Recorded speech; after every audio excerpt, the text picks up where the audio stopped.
Have you ever missed someone while they were still sitting right beside you?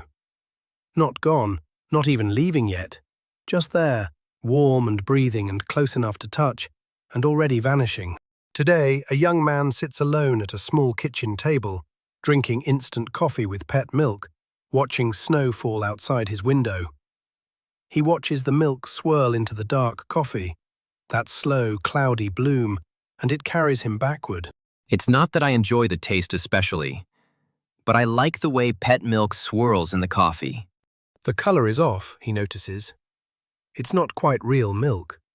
There's almost something of the past about it. Like old ivory. The memory takes shape. A kitchen in Chicago. His grandmother, a sturdy, warm woman in a floral house dress, always drank pet milk in her coffee. When friends came over, she'd set out cups and ask with genuine hospitality, "Do you take cream and sugar?" Pet milk was the cream. There was a yellow plastic radio on our kitchen table, usually tuned to the polka station. Sometimes she'd miss it by half a notch and get the Greek station instead, or the Spanish, or the Ukrainian. All the incompatible states of Europe, pressed together at the staticky right end of the dial. She didn't seem to notice, as long as she wasn't hearing English. He sat there on winter afternoons after school, watching the pet milk swirl and cloud in the steaming coffee, and outside her window, the sky was doing the same thing. Above the railroad yard across the street. Years later, the narrator sees that same swirling pattern again, not in coffee, but in tiny liqueur glasses at the Pilsen, a little Czech restaurant. The creme de cacao rising like smoke through heavy cream. This is where he brings Kate, his girlfriend. She's 22, auburn-haired, with a beauty that startles him every time he catches it in reflections. It's their first year out of college, and they've astonished themselves by finding real jobs. I was investigating credit references at a bank. She was doing something slightly above the rank of typist for Hornblower and Weeks, the investment firm. My bank showed training films that emphasized the importance of suitable dress, good grooming, and personal neatness, even for employees like me, who worked at the switchboard in the basement. Her firm issued directives on appropriate attire. Skirts, for instance, should cover the knees. She had lovely knees. They'd meet at the Pilsen after work, still wearing their proper business clothes. We felt both a little self-conscious and glamorous, as if we were imposters wearing disguises. They'd sit in a corner under the painting of the street musicians of Prague and trade future plans as if they were escape routes. I want to apply to the Peace Corps. I'm thinking about grad school. In Europe. They laugh. Their plans make them feel close, but those same plans make anything more than temporary between them seem impossible. It was the first time I'd ever had the feeling of missing someone I was still with. Their waiter is an old man named Rudy. He pronounces it with a rolled R, one of the old country waiters who wear short black jackets over long white aprons. At the end of each meal, Rudy performs a small, quiet ritual. He brings a bottle of creme de cacao, 2 little glasses, and a small pitcher of heavy cream, and makes them each a King Alphonse right at the table. Who was King Alphonse anyway, Rudy? He nudges the table with his foot, so the glass jiggles imperceptibly, just as Rudy floats the cream. They usually get one on the house. It's not a microscope. Drink. But the narrator can't stop staring.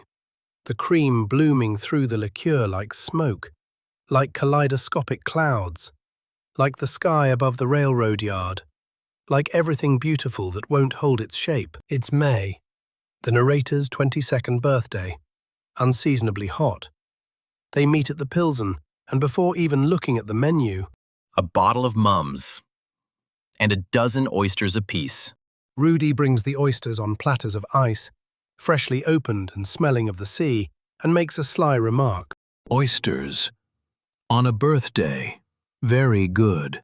A beefy-looking couple, eating schnitzel at the next table, stares at them with open repugnance.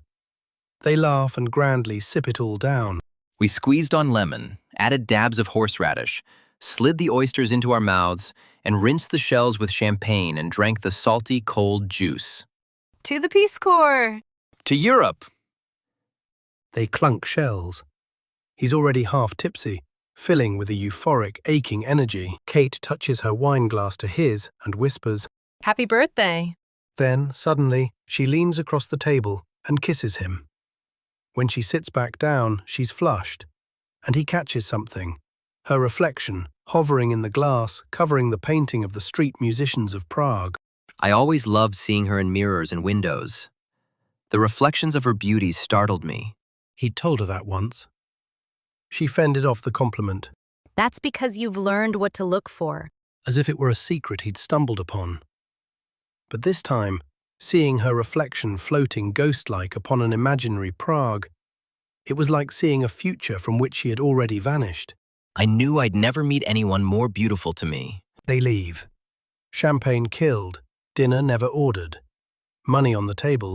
Rudy will understand. The street is blindingly bright. A reddish sun angling just above the tallest buildings. He takes his suit coat off, flips it over his shoulder. They stop in the doorway of a shoe store to kiss, Let's go somewhere. but his roommate is already home. Kate lives up north, in Evanston. It seems a long way away. They cut down a side street to a small park, but the gate is locked. He presses close to her against the tall iron fence. They can smell lilacs from a bush just inside. He jumps for an overhanging branch. His shirt sleeve hooks on a fence spike and tears, and petals rain down on them as the sprig springs from his hand. They walk to the subway. The evening rush is winding down. They must have caught the last express heading toward Evanston.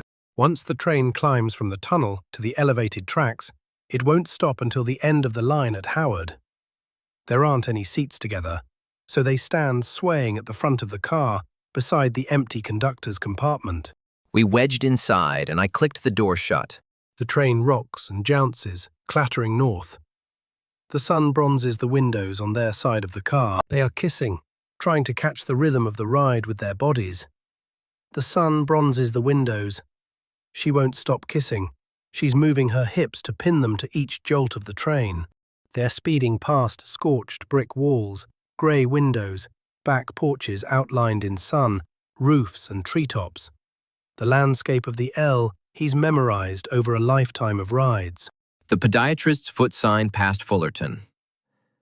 The bright pennants of Wrigley Field at Addison. Ancient hotels with transients welcome on their flaking back walls. The old cemetery just before Wilson Avenue. Even without looking, I knew almost exactly where we were. Within the compartment, the sound of their quick breathing is louder than the clatter of tracks. I was trying to slow down, to make it all last.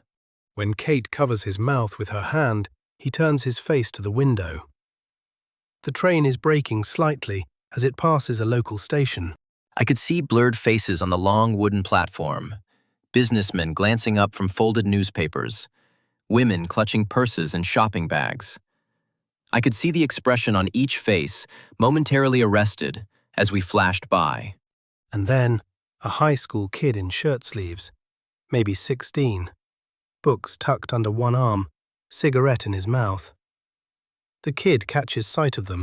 And in the instant before he disappeared, he grinned and started to wave. He turns from the window, back to Kate, forgetting everything.